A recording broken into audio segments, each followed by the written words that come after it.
So everybody in Buffalo is always talking about who's got the best chicken wings. Well, let me tell you, hands down, that is Elmo's.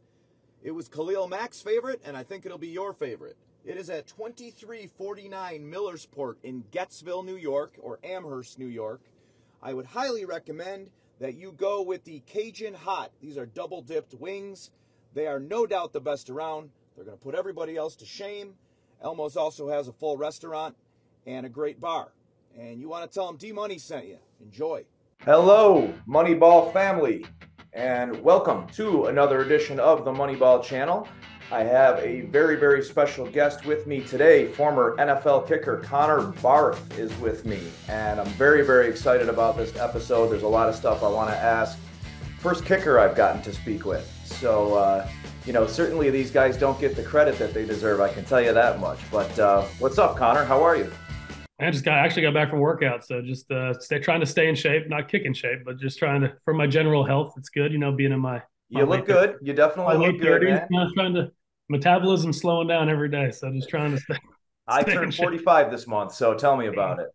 So, but it's like I wake up and something else creaks or I hear a crack, and I'm like, what just happened? And I try to go to the gym every day, and it's more painful every day, Yeah, every day it's like something's like my knee, my ankle. Yeah. I tore my Achilles years ago, so that's always like you can always feel that. And I don't want to speak about Achilles because of obviously what happened Monday night. But oh my God, man, yeah, we'll get into that in a minute. But you at least have an excuse. I've never had any 275-pound NFL caliber, linebackers chasing me down or anything, and you have, because special teams, they're out there. So. Oh yeah, we try to stay away from it. That means you either hit a touchback or you didn't have a field goal block. But it was I haven't gotten hit too much, which is nice. But it's every once in a while you have to make a tackle here and there. Do you remember the Pro Bowl? Brian Moorman. Yeah. Do you remember that? I think it was it Sean Taylor? Yeah, Sean Taylor, absolutely. That was Sean Taylor. That was just. I guess it's. I kind of messed up. I don't know. Like, you shouldn't. It's the Pro Bowl, but it's the Pro Bowl. It's unloaded on him. It was, to this day, man. Like, it's the first thing that I thought of as soon as we started talking about it. He was off his feet for sure. He was airborne. I'm gonna definitely Google. I'm gonna YouTube that as soon as we get off this. Yeah. Brian Moorman is gonna fake it on the run, and he's gonna come up short. Oh! Up short. Oh! Up short. Oh! I just wish I could have gotten like 1 more yard and a half so I could at least say I got the first down before he blew me up and the ball went flying out of bounds. But, the one thing that people ask me is like, what did you say when you got up and went over to him? And really all I said was great hit. And really, because it was. One little known fact is that's the only jersey I've ever framed frontwards, because you've got his face mask was embedded in my shoulder and it ripped a hole in my jersey and left face mask paint in it. And it's really probably the most cherished piece of memorabilia I have in my entire career. Hey, what's up to all my Moneyball listeners? You need some collision work done, I'm going to give you the best guy in the business. His name is Danny Tomasello. He's over at 10 Queen Street, Buffalo, New York, in the Lovejoy area. You're going to want to see him. Tell him D-Money sent you. And he will take good care of you and get all of your collision work done with no hassle. Thanks. I don't think they quite. I guess they pulled back the reins a little bit on the Pro Bowl, but yeah, that has to be one of the biggest hits of all time. It was, dude. I'm sure he wasn't expecting that. You're not supposed. I think there's got to be like an unwritten rule where you're you're not supposed to hit. I guess it was his chance to. I guess just tee off, but he must have had something was going on. Something was going on. Were you in the Pro Bowl that killer year you had? I actually was. I didn't make the Pro Bowl. It was the year that. I was 26 for 28, but it was when who was the kicker? And David Akers was in San Fran, and he ended up kicking it was like 45 field goals the whole year. That's just, you can't, his percentage was only was like mid 80s, but kicking 45 field goals, you just can't. He was that's a ton of kicks for one season. It is. I don't know. I look at it a little differently though. I think, obviously yes. But that's your team sending him out there to kick more. You would have obviously raised your hand to kick more as well. So yeah, you can't necessarily fault the kicker for not kicking as much. That year you had was unbelievable, man. That was Tampa Bay, if I'm not mistaken. 2011 it was, I think it was. And so Matt Bryant and I were in the same division. It was me and him going kind of back and forth.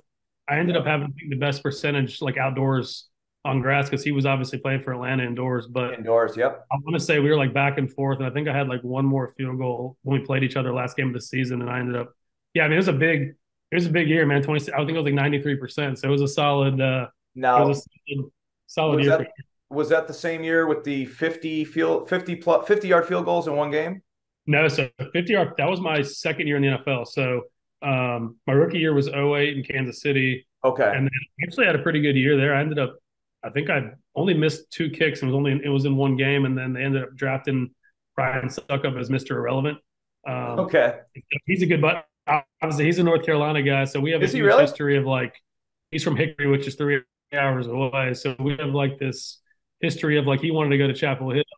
Yes, he wanted to go to Chapel Hill. And I ended up getting the scholarship before he did, so he went to South Carolina. So it was pretty funny. So like he got me back and took my job in KC, and then so I ended up going to Tampa in '09, and that was my second year in the league. And what's funny was I was with Miami like in training camp, and they cut me for Dan Carpenter, who was still there, and then he actually I guess he kicked for the Bills. Yeah, he did. Yeah, brief time. And then I actually had a really good training camp, and I think I went 94% in camp. But Dan was already kind of the guy that just wanted to get somebody in there to push him, so it was cool. So I actually got to kick those 350s against Miami, which is kind of a cool payback. Oh, that's nice. That's you know what? I don't care what anybody says, man. That felt better, right? Yeah, it was just a cool. It was kind of that solidification point where it like proved that I could play in the league, and that kind of really got me in a good spot in Tampa to get in a groove and have a good little career down there. So that was kind of the turning point for my career, having that, because that's still to this day, I think it's like me and maybe 3 other guys that have that record. You hold that record. And so I think it's like me, Janikowski, and maybe a couple other guys, which is pretty cool. I mean, that is so hard to do. First of all, congratulations on that. But it's not like you won the lottery. I mean, that's hard work, like that's not even that's more of a kudos than a congratulatory thing. To be able to do that, man. And again, I always say the kickers, there's just the credit's not there,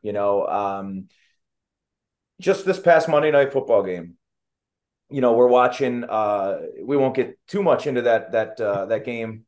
I do have my Bills gear on here. Right. But it comes up and McDermott's got a decision. I think we're at the 22 or 23 yard line, a 4th and 2. And it's become now the thing to do is go for it, right? Like that's the thing to do. I mean, every coach, it used to be like Riverboat Ron, right? You'd have like these these guys who are risky and going for it, right? And now if they don't go for it, you're almost like, what's wrong, right? So I said that out loud. I'm like, come on, man, go for it. Like it's, we need 2 yards. It's against the Jets. It's in New York.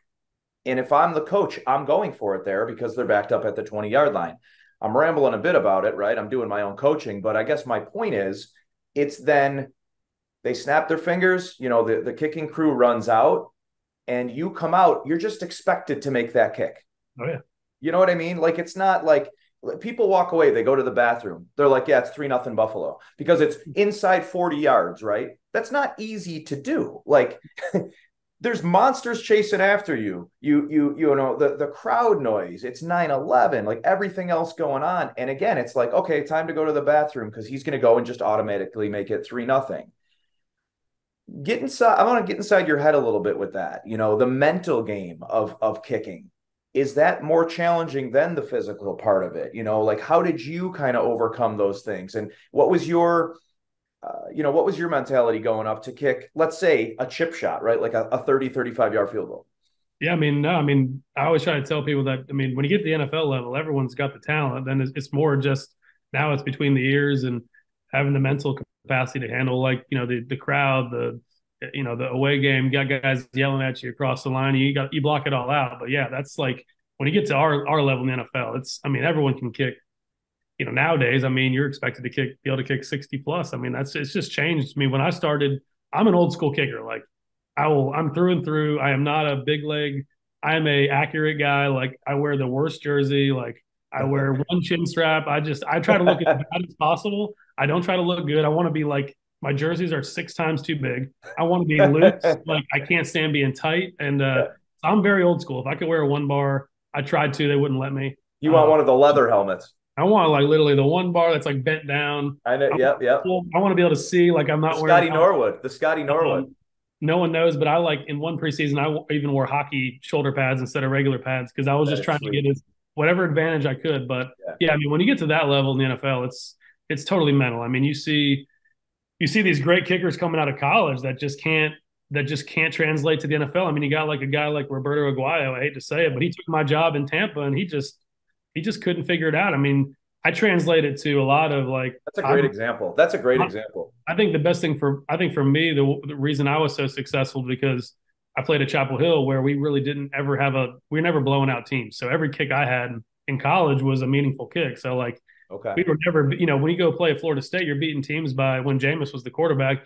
You're beating teams by 40 points and if not more. Yeah you can go out there and kick field goals. I'm nothing against Roberto's a great kicker, but I know what you're saying. I think from where I came from playing in Chapel Hill, we were always tied or we were down or all my kicks were so meaningful. So I think that translated so much to where I never really was scared of the moment. The pressure really never got to me because for me it was just like, hey, just trust your training and practice and believe in what you've done, and you've done it in college. Every kick was big then. So what's the big difference? Really, for me, it was just, I think that kind of growing up in that environment in Chapel Hill was really huge for me from just being able to feel good every time I went on the field. And obviously I had my moments where you're not going to make every kick, but you try to get in a rhythm. But I mean, I can tell you that season I went 26 for 28.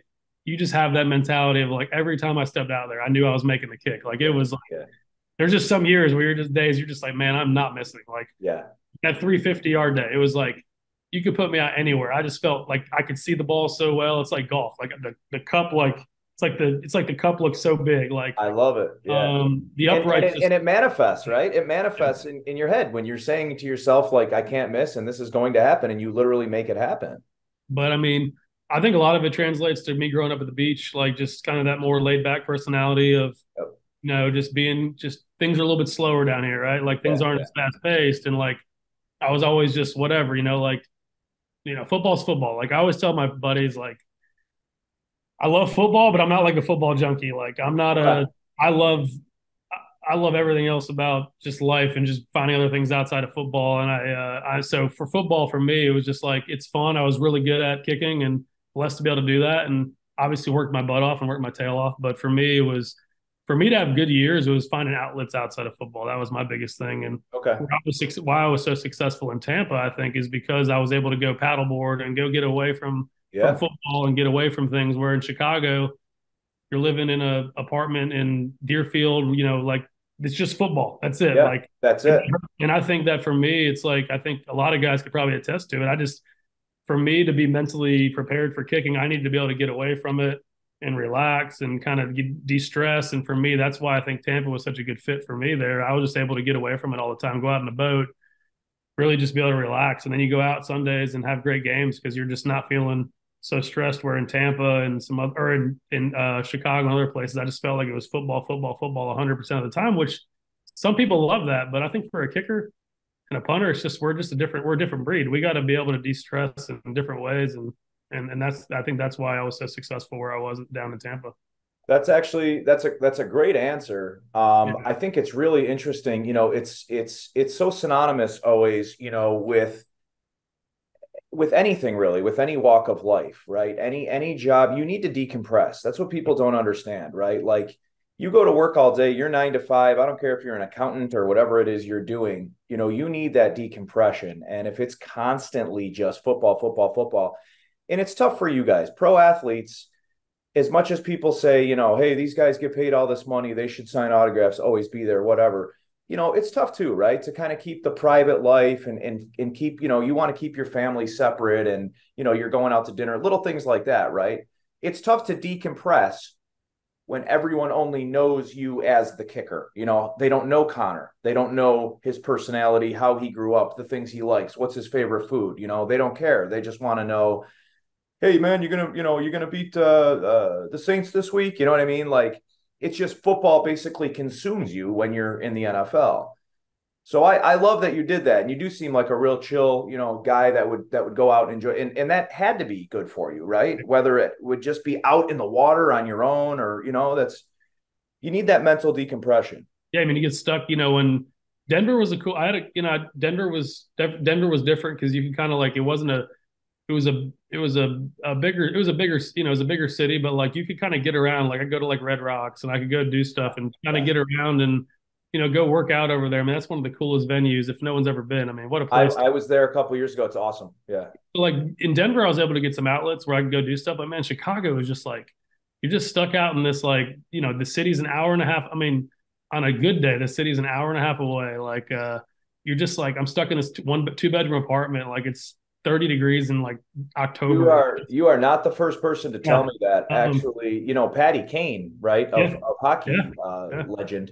When he went out to Chicago, his first couple of years was inside, playing PlayStation, and I remember, it was when he had first gotten that contract, whatever.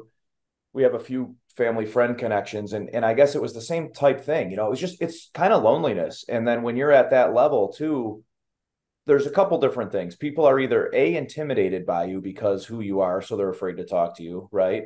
Or maybe feel like they don't want to bother you or whatever it is. And it can be a lonely lifestyle, and you seem, again, like a pretty cool dude you could go out and have a beer with, right? And being trapped alone in an apartment all day, man, that's not conducive to mental health, right? I was drinking too many beers when I was in Chicago. Then you're not hitting any of those kicks, man. No, but it's just like I try to explain to people, like my girlfriend just watched that quarterbacks thing on Netflix or whatever with Kirk Cousins. With Kurt and like Kansas City Mahomes and those guys. Yep. And she did. I mean, she was never brought up in the football world. She's from Jupiter, so she's more like golf, tennis, and and her brother played basketball in college at Florida State. And it's like after watching that, she's like, wow, like we're just normal. Like we go home after work and it's a job. Like right. Kurt goes home and is one of the best dads. Like it's cool seeing him just. I've gained so much. I love that guy after watching. You know what, man? Yeah. He has done absolute wonders for himself with that show. Like, I mean, it's great. Every comment is ladies love him. He's everybody's favorite quarterback now, right? He went from every girl likes how his wife picks out his clothes too. I mean, it's just like I try to explain too. Like it's like any job. Like sometimes you're just the fit's not right, and for me, like Chicago was not a good fit for me. Like I'm not a cold weather, windy. That's just not my. I need to be warmer, just kind of maybe indoor climate. Like so, it's just I try to explain to people. Just sometimes. It doesn't matter whether you're in finance or you're a school teacher or whatever you do. Like sometimes the job just doesn't fit, and like I just didn't fit. When my agent, I got cut from. I was with the Saints in training camp, and I had a really good camp. I thought I would stay there, but I didn't. And then he called me. He's like, "Hey man, you're going to Chicago." And the big thing, I had no choice because as long as I signed for that first week, my salary is fully guaranteed. Okay. So, yeah, because as a veteran guy, like right, yeah, you're signing. Yeah, you can pick up one time in your career, like. You can pick up your whole salary no matter if you cut whatever time of the year. So like you can only do it one time. And so that was the one time you could do that. Yeah. So I ended up playing 2 years there, but 16, as long as you're on the roster week 1, you can pick up your salary for the full year, even if you got cut in like week 4. I got you. Okay. So a lot of times what people don't know is with veteran guys now, they'll wait till after week 1. So if you're not on the roster week 1, you're pretty much paycheck to paycheck. Wow. If you're better, I never even thought about that. So for me, it was like, and I got cut so late in the last, in that last cut of pretty much the entire preseason that I didn't really have many choices. Most teams kind of have their rosters kind of figured out by then. And that's what's kind of hurt me my whole career is that I've always gotten cut at like the worst times where Tampa like waited till the very last, like I was probably the last cut in 2015. That sucks. Excuse me, 2015, and it's just like it's tough. So like it was hard to really, or was it? Well, maybe it have been 14. It was 14. And but at that point, do you feel like you've made the team, so you're going to kind of like chill out and establish yourself? Go, hey, let's go start shopping for stuff, or are you, like at that point you almost have to, right? Yeah, I mean, I was, I had a big I had the really good year in 11 in Tampa.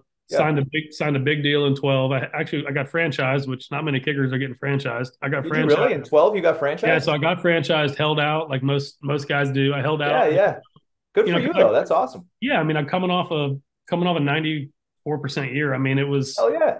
and that time with Tampa, I was, Rondé Barber, and I was one of the better players on the team. We didn't have a ton of, we weren't, we didn't have great years then, but yeah, so I held out, got franchised, and signed. I mean, to this day, I mean, I signed a 4-year, $13.2 million deal just to kick field goals. That still holds up to like.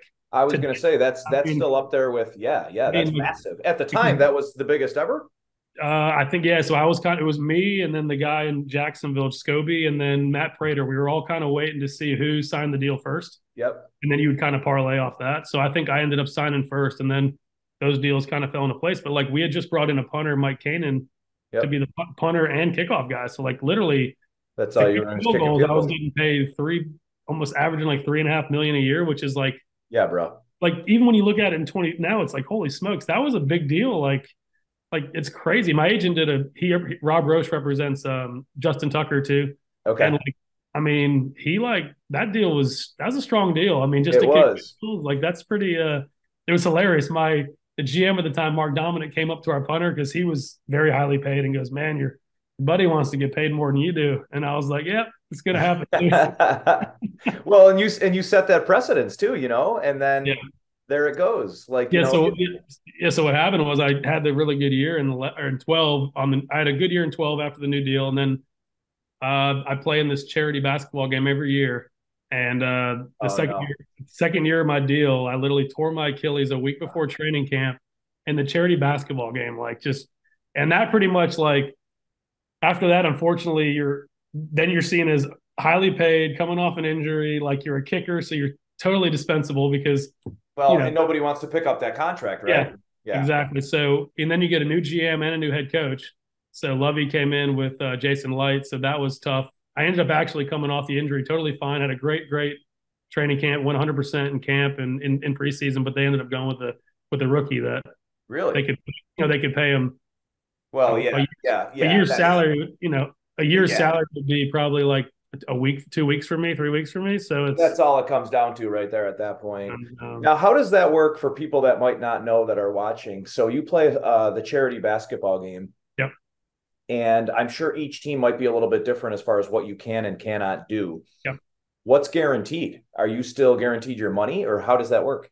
No, so we have one of the, I think we're still trying to work on that collective bargaining agreement every day for just off the field stuff because, 90% of guys are going off in the offseason and working out at home or with, back home with a trainer. So, it knows if you are not hurt on the facility at the actual grounds of the team, you're pretty much, they can put you on the non-football injury list, and they don't have to guarantee you any of your money. So really, and that's a big thing with Naheem got hurt on that jet ski this year, and I think I hate to say it, I'm sure there's going to be some. I know there's some. I don't think a jet ski is definitely probably not something you should probably. No, I think that's on the list for sure. Yeah.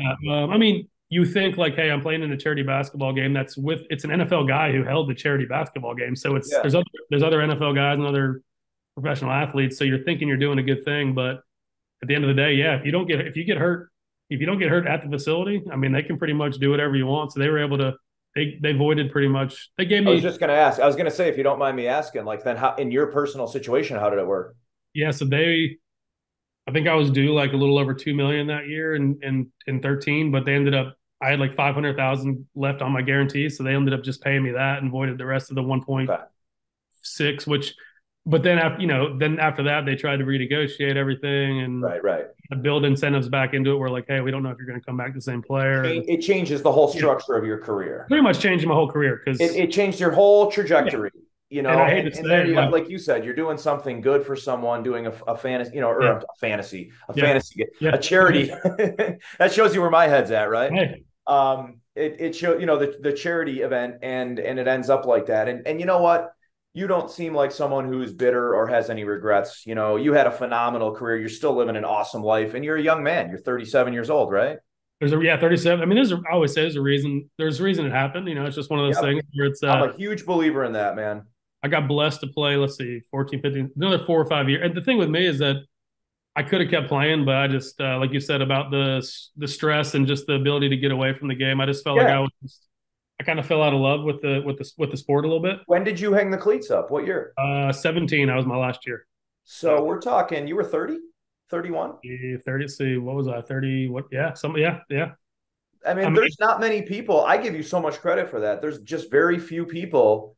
Like I love the Barry Sanderses and the, not quite on the level of you guys, but Damone Harris I just had on the show, and he won the Super Bowl a couple years ago with the Chiefs, and he just retired. Like he's 28 years old maybe, and you see that life, you get that ring, right? I mean, he's kind of like, I lived it.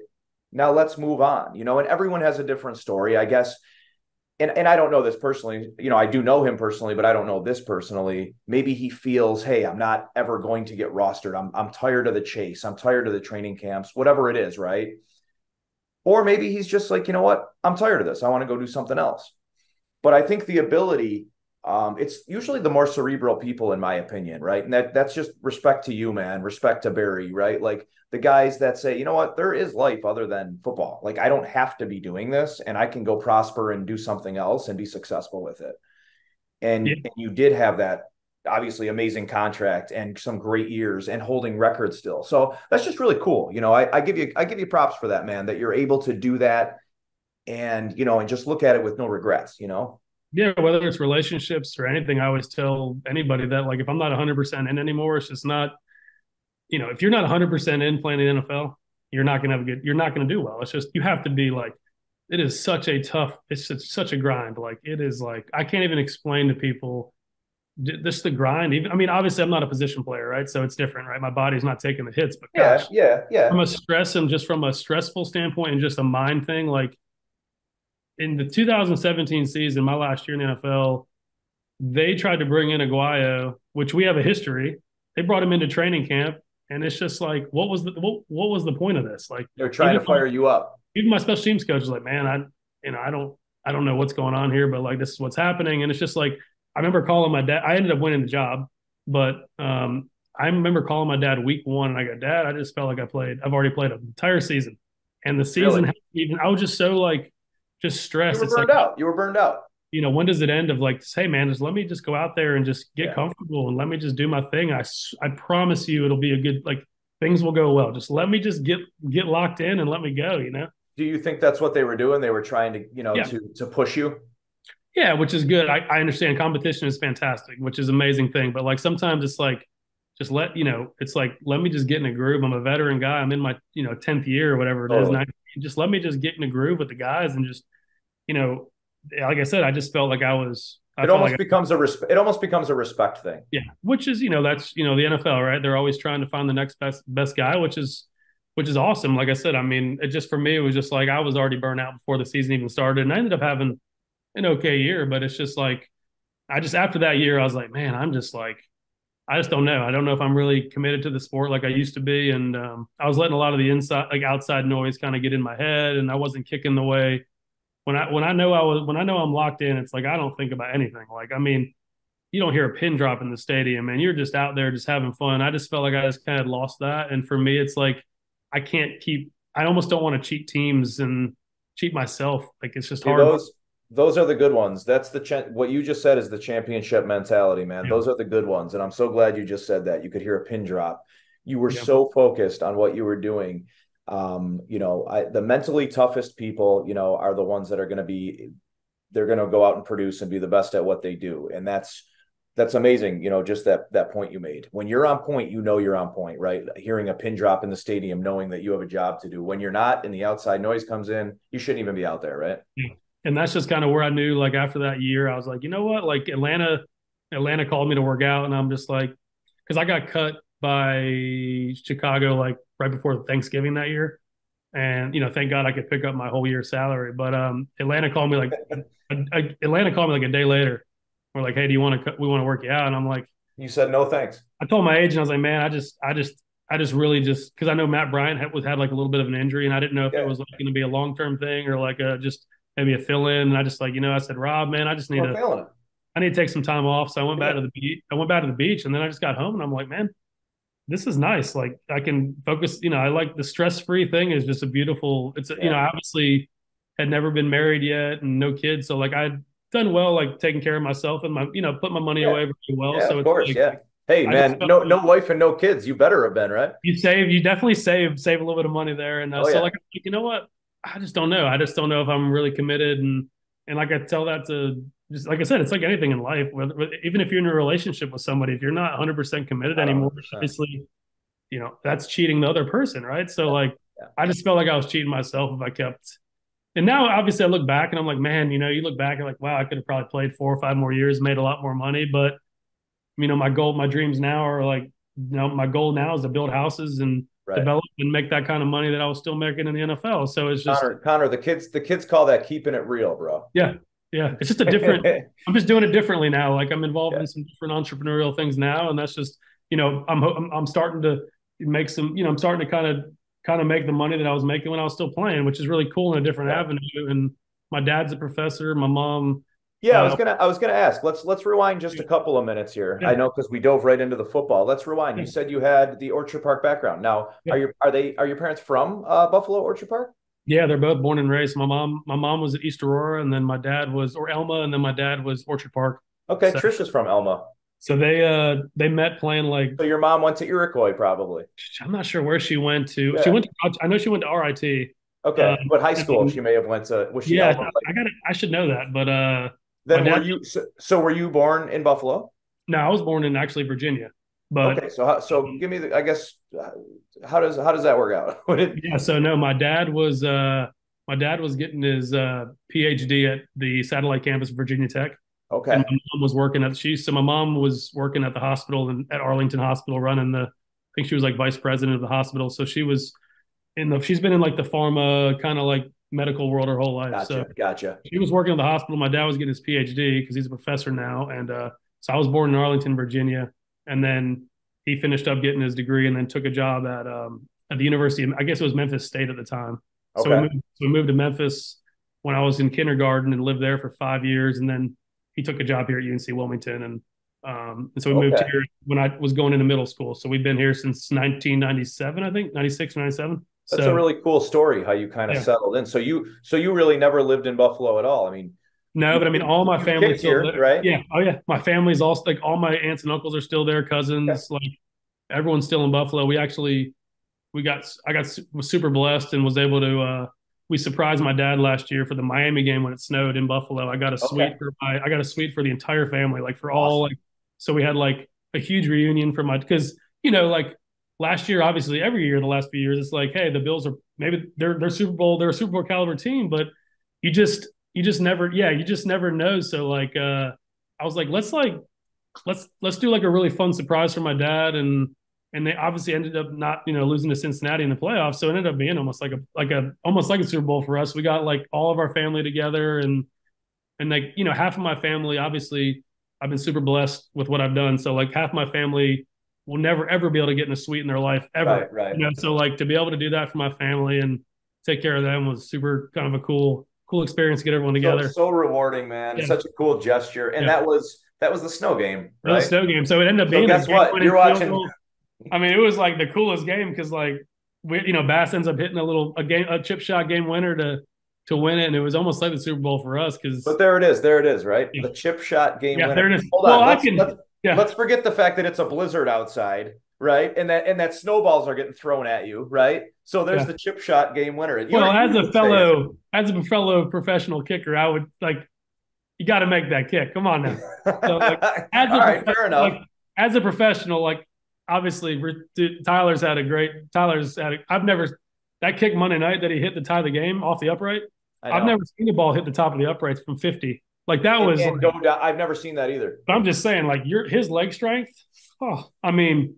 To hit the top of the uprights from 50, like good Lord, like that. It's like 70, how far would that kick have gone? That might be good from 70. Like it was. I mean, between him and Tucker, but you just see the evolution of the kick of like the kicker. Like I mean. Well, and you see the evolution too. Again, I think it's so crazy. I didn't know that stat you had told me with that contract. I try to not do a ton of research. And I know that sounds kind of like, what do you mean? You run a channel? Because I like meeting people, right? Yeah. And everybody can just go on and Google all the information and ask you those questions. So I kind of like to treat it as if I was at a bar sitting down with you asking questions. Right now, I can't come in blind, right? But at the same time, I didn't know about that contract. Like, so Tyler, his fiance works out at my gym, and I talked to her, and he just got a pretty nice contract. Yeah. And you almost, man, these guys should be like, you should be. It's like Frank the Tanker, who was the guy, Blue or so. You should be somewhere plaqued, because you really did set the precedence for the pay with these kickers, man. Yeah, I mean, nowadays these guys are, man, they're getting. I mean, they deserve it. I mean, it's a tough position. I mean, it's it's just. I mean, at the end of the day, I mean, kickers are usually the leading scorers on teams. So I mean, 100%. If all three of my sons, I have 3 boys that are under 10 years old, and if all 3 of them ended up being kickers, I'm good with it. Yeah, I mean, your body obviously feels very good after you don't get hit quite as much, and yeah.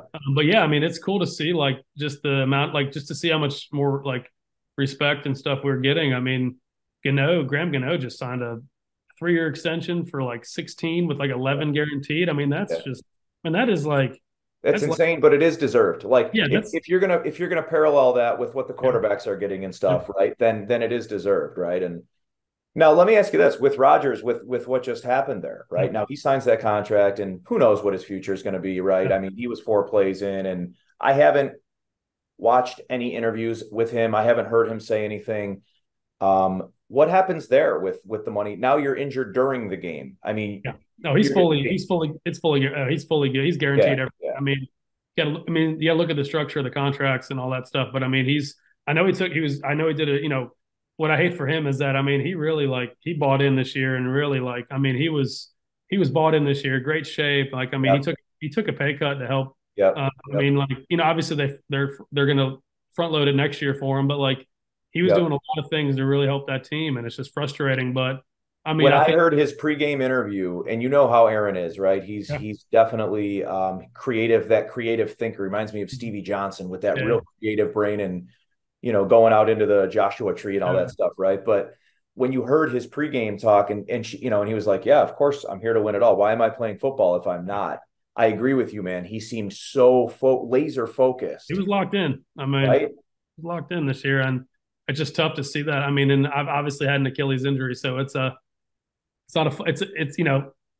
kudos to him. I mean, it's gonna be a long rehab, and it's a tough one. I mean, you pretty much have to relearn to walk again. It's not a fun thing, but he should be. I mean, the technology nowadays, though. I mean, I did mine in 2013, so the technology now, guys are coming back a lot quicker off those injuries. When you did your Achilles, was it you never had have another surgery or anything? It was good. Yeah, I was good. I mean, what's just so funny is like when the injury happened, and he kind of stood up and was super puzzled looking. I was just like, that eerily reminded me of how mine happened, because it happened and I was just standing there, and I'm looked around and I'm like, huh.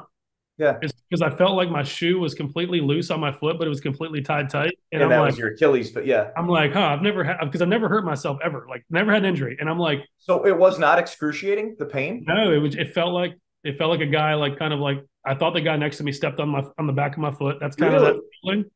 And I looked at him and I kind of was like, man, what the heck, dude? What? He's like, I didn't touch you. And as soon as he said that, I go, that's it. Yep. And my parents thought, they were like, no, it's just a spray. And I was like, no, my foot, something's not right. And yeah. So you could just tell him standing up and looking around and kind of sitting down. I was like, yeah, that sounded looked very similar to what, kind of that feeling I had of you're almost just what the heck just happened? It's a weird feeling. I bet he felt that sensation of his shoe was loose, and because obviously you're just disconnected from your, it reverberates up into your calf and all that. So sure. I'm a humongous Atlanta Braves fan, right?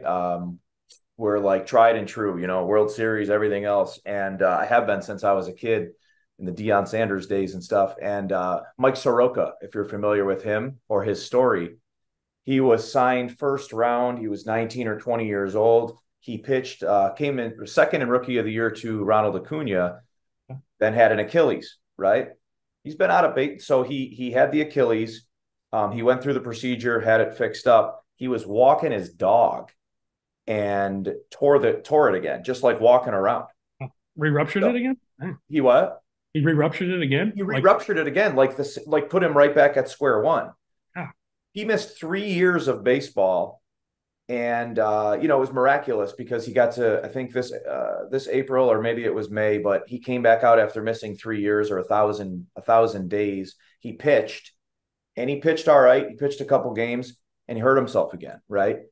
And he's out for the year. And I guess the point I'm making and is just the mental toughness on this guy, right? And that's what people don't understand too about you guys. You know, you professionals, you guys come back from these injuries that a lot of other people would just be, it would be, you know, no, I'm not able to do that, right? But you guys are so strong mentally that you do come back from these injuries. And you said you came back stronger, you know?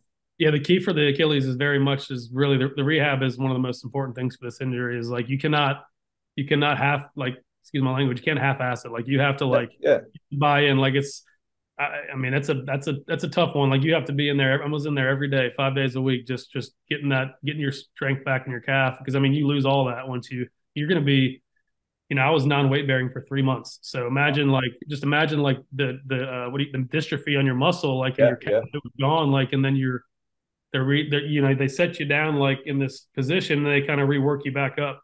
So it's just, it's a tough one. So he's going to have to really put in the time to, and that's the key. I have buddies here that have torn their Achilles that are just friends around town. They're just not the same because you're not doing the rehab that you got to do. I mean, mine, I've had no issues. I mean, mine's fantastic. I had Bob Anderson did mine, who was the head doctor for the Panthers at the time. So he did like Derek Jeter and a lot of he's a big I've heard his name. Yeah. He's foot and ankle guy. He was able to do a really small, like one of these little small incisions on me, and everybody's body's different too, right? I mean, I mean, sure. You know, I hate to, I did mine when I was in my late 20s. So like, that's a big difference though. That's 10 years. Difference than when you're 39. So it's just, you know, but like, you know, if obviously knowing Aaron, man, he's gonna work his butt off and come back better than ever. Cause I know that's not the way that he's going to want to. He doesn't want to. But then again, like, hey, I don't think anyone can be mad, man. If you decide it's you know, no one should ever be mad. If he decides he wants to go out into the sunset, man, he still had a Hall of Fame career and 4-time MVP. Yeah, there's nobody. Yeah, I just hate it for the I was, you know, obviously they're in our same division as the Bills, but it's just like, man, just the look on Saleh's face was just like, you know. See, and I'm the type of guy, man, like you know, people in Buffalo hate Brady. Like, how do you like Brady? I love Brady. I respect Brady. I might lose some viewers here by saying this, but I really do. I mean, how do you not respect and appreciate, you know, Tom Brady and what he's done? Now, he's killed the Bills so many times, but there's no one ever that's played like him ever. Do you think the Jets call him? Man, that's been the talk. I'm gonna get up that show on ESPN. I mean, I watch that pretty much every morning. I mean, that's kind of my ritual these days. So they've been talking. I mean, I don't know. I hate to say it, but that offensive line for the if you notice the first 4 plays, I mean, Aaron Rodgers had no time. I mean, yet they run like crazy though. Yeah, the Bills were getting to him every time on the pass plays. So I don't know. I don't know if Brady is he's going to be getting hit a lot this year if he goes. That's so interesting to me because they run the ball so well. And I know that some of that is Breece Hall, but then, you know, Dalvin came in and he does what he does. But every year, like the Jets always have pretty decent rushing numbers and pretty horrible passing numbers, right? So what do you think that is? I mean, blocking for the QB that much different than blocking for the run? Yeah, I mean, I think you're not, you know, the pass set stuff's a lot different. You know, you're dropping back a little more as an O-lineman. Obviously, I am not in any way. Right. But just your take about on it, But like you look at you know, your pass blocking is obviously a lot different than your run blocking. So I think you can attack more when you're run blocking. So I think there's just a little bit more. I think you have a little bit more of a, I'm gonna say, advantage as an offensive lineman when you're running because you can kind of get off the ball a little bit quicker than. But you know, then when you're sitting back and having to get into a pass set with a guy like Von Miller or those kind of guys, I mean, you're almost sometimes stuck on an island. And I think I heard those guys are so fast now too. I mean, it's just like, and I don't like the regular person when, I mean, you get on those fields, like standing next to Cam Newton, those kind of guys, you're just like, you have no idea how big these guys are. Like Cam Newton was massive. Like, and you've done it, you know. I mean, like we played the Panthers obviously twice a year. I mean, you got like, I mean, I remember one time we played the Ravens when Ray Lewis was still playing. I was like, they came out and I'm just like, nah, I hope I never. Terrell Suggs and Ray Lewis. Are you kidding me? Oh my God. They came out of the tunnel. I'm just like, Yeah, Yeah. yeah. Yeah, man. It's That's what I a mean. Special that's teams. If those yeah. guys are out there, man, you're lucky they're a little later in their So career like because I try to, I go over and I help out in my high school and stuff with kicking, and my dad's like the high school kind of the kicking coach now in my high school, and you sit there and watch that, and you're just like, man, I came from that to, but it's just like I try to tell these like kids like, and then even the college guys, I'm like, it's just another level with the NFL, like, and that's where it's just hard because like you got a guy like Bryce Young coming out of Alabama, like it's just like I think the quarterback position right now is the hardest thing to figure out because I mean it's you just gotta have like it up here, man. You gotta have it up it's just here. like there's everybody runs 4.4s in the pros, like everybody, Right. like and you might be able to get away with it at Alabama and stuff, but like at these big colleges because you just have so much talent around you. But when you get to the NFL, like that's the same talent you're playing against every day. Like it's just Best of the best, yeah. and it's just crazy to see it. Like I can't even explain it to people when I talk to them. Like you just have to come on the field and see just how big and This fast. is good. This is good insight, though, Yeah. and I think it lets people understand a little bit more hearing it from you, who's a pretty average built guy. You're not a Yeah. small guy by any means. You're in shape. You're in great shape. You're an average dude, right? And Yeah. standing next to, and you're an NFL professional, and then standing next to these guys and saying that, like that puts it in perspective. I think I don't know if they're gonna. I don't know if Brady will come back. I think you never know with him. Yeah. Cam Newton's out there. I mean. So someone told me, I thought that was pretty cool. I heard they should make a trade for Matthew Stafford. I think that would be a massive. I think that'd be. But I mean, I think the Rams are playing well. So I mean, but that would be. I know that's the thing with them. If they were losing, see, I'm a Georgia Bulldog guy through and through as well. So, and I think Stafford's one of the most underrated QBs ever. And I think, I mean, yeah, he would fit in really well. I just, it's just hard because. And poor what's dude here? Zach Wilson, right? Yeah, that's tough. I mean, in the midst of all this, they win the game, and all people are talking about is who's going to replace you. I mean, it's just one of those things where I think the best thing that could happen though is that he got to sit behind Rodgers for at least a training camp and kind of learn because, like, I think that I think the Jets remind me of kind of the Ravens, where like back when the Ravens had that defense, where like I don't think if Zach Wilson can just be smart and not turn the ball over and score like 17 points, I totally agree. I literally think the Jets, and I hate to say it, I mean, the Jets are, man, that defense, between them and the San Francisco, and I mean, yeah, like, I mean, you don't have to, that secondary for the Jets is just like, I mean, obviously, I don't know what Josh would do on a few of the throws.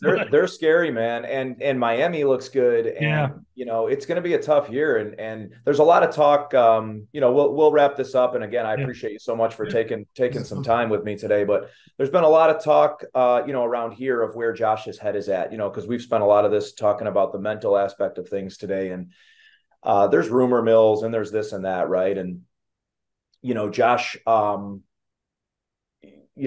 wouldn't say I'm close with him by any means. I've met him a few times and I've watched him come in to Buffalo, right, as a guy who was very unknown. And yeah, of course, right. I think maybe the fame gets to you a little bit. You sign this massive contract, you're in Gillette commercials, Hollywood actresses.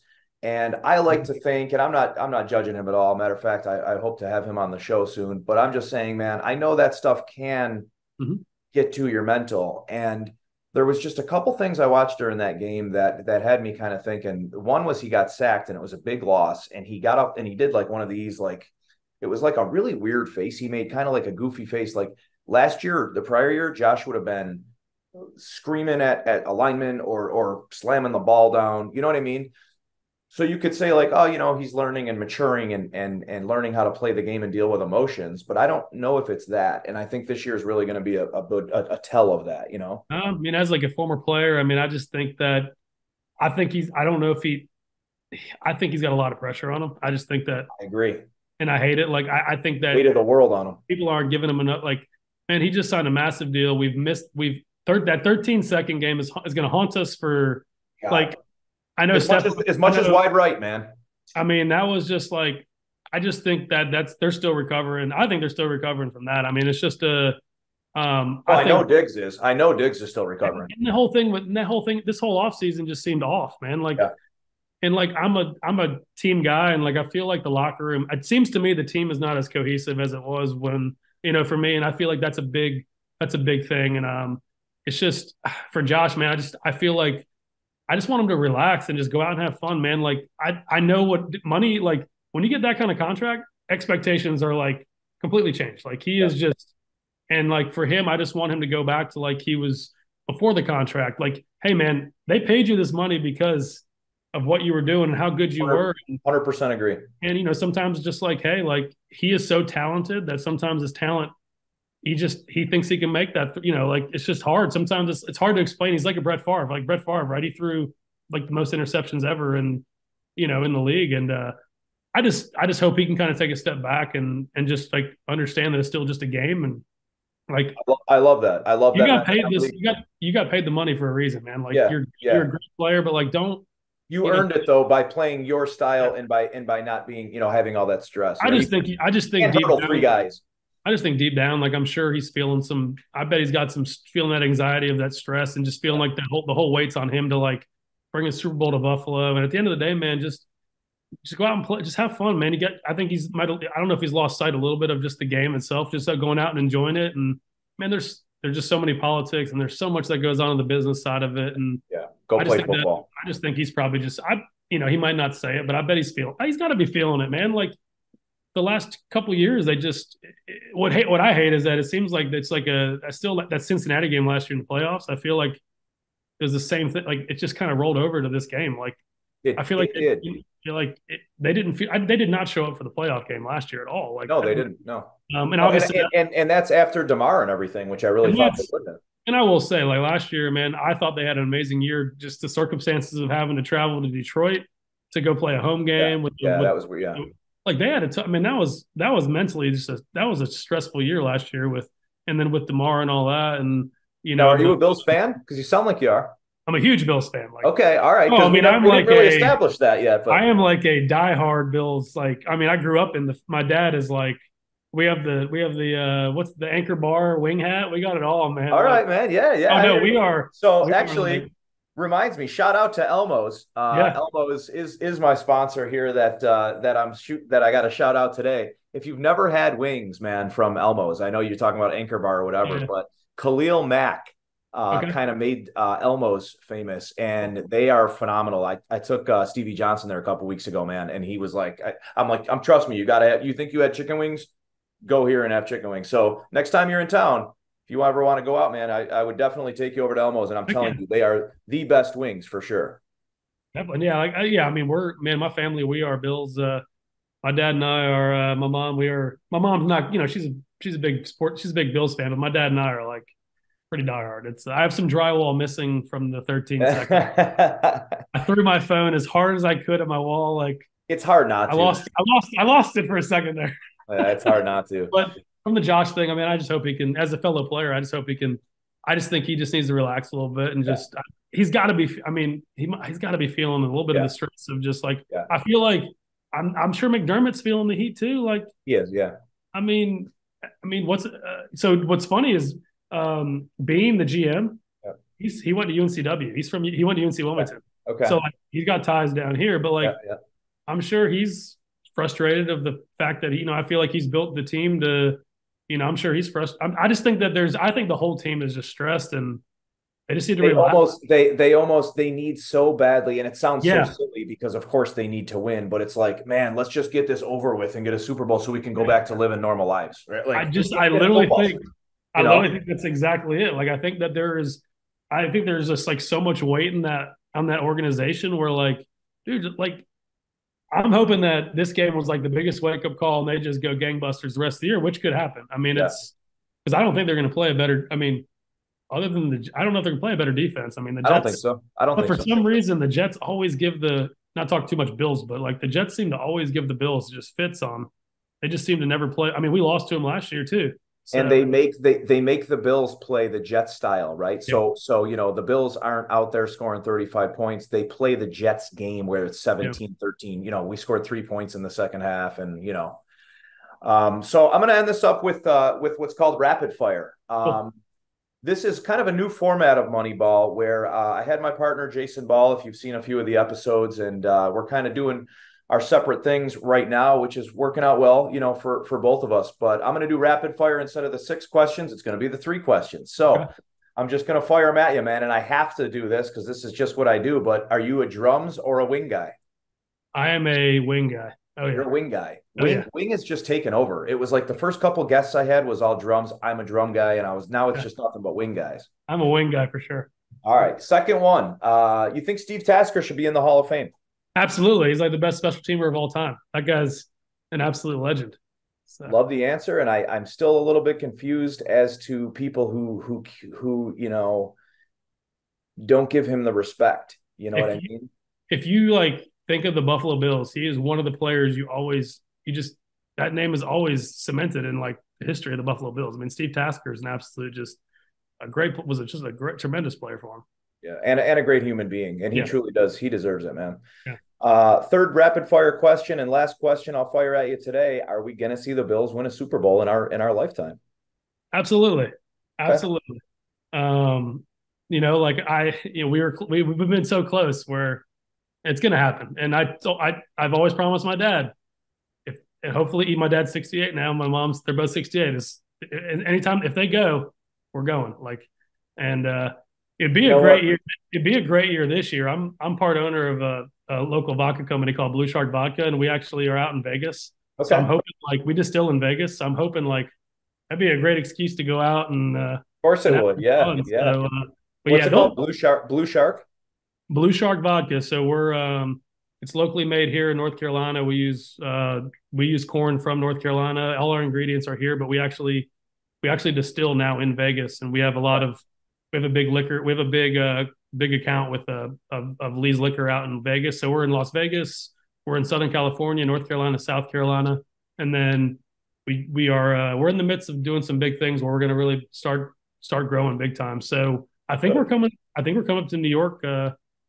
I don't know if it's going to be, but I think it's like the New York area.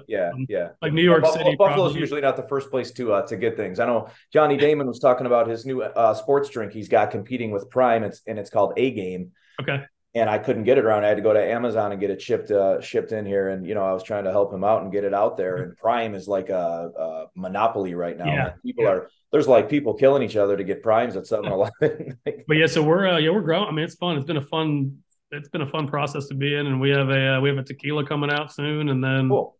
We have a rum aging in Barbados right now, and so we're going to kind of try to make it a Daytune is kind of our holding company, so we're going to try to be a full spirits kind of growing, but it's been a lot of fun just learning all that business. And, you know what, man, you're a cool guy. You got your hand in a lot of different cookie jars. You're really fun to talk to. You're very educated. You're doing your thing and on a lot of different levels, and you can just kind of see, the success and you're going to continue to be a successful person because it's just instilled in you, So it was an absolute pleasure talking to you, man. I appreciate you taking the time. I hope you're right about this Bills. A couple years ago, I bought Super Bowl tickets. I was like, absolutely, I was positive we were going, and I bought these tickets. I spent a whole lot of money and ended up losing thousands trying to sell them at the end. It's we'll get there. It's going to happen. It's just a matter. I mean, Josh is the guy. We just got to let him.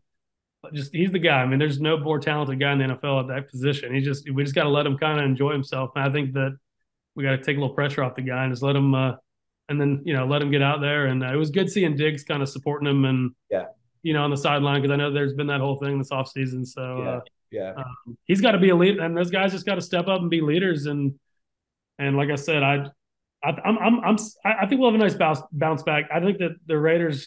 They're going to probably need to watch out. I think it's going to be a big bounce back game. I think the Raiders are in trouble, especially being in Buffalo. Yeah, you're right. I think they're going to come out just pissed and just ready to, and I'm excited to see it. So it'll be a fun. Bills in the over, brother. Bills in the over. Yeah. Hey, we'll get it. It'll be good. So. Hey, thanks again, man. This was great. I really do appreciate it. Enjoy the rest of your day, and we'll talk soon. All right. Thanks, man. Appreciate it. See ya. All right. Take care.